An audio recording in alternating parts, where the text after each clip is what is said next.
Waziri wa maji na unyunyiziaji mashamba Eric Mugaa amemwachisha kazi mwanakandarasi aliyekuwa akijenga mtambo wa maji taka wa mji wa Meru eneo la Rwanyange kwa sababu ya utepetevu.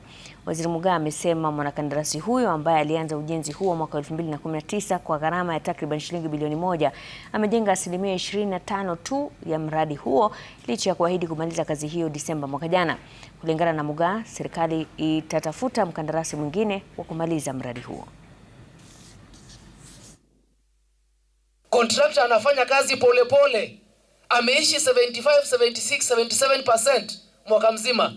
Tafadhali Rais, ninaomba unikubali ule muradi niukatishe na nitafuta contractor mwingine ambaye ako na uwezo na ako na speed ya kufanya ile kazi na imalize. Tunapozungumza Disemba ambayo imepita, yule contractor nimemterminate kazi. Nimefanya nini? Nimemwachisha kazi. Nikamwachia line moja ambayo anafaa akamilishe by February.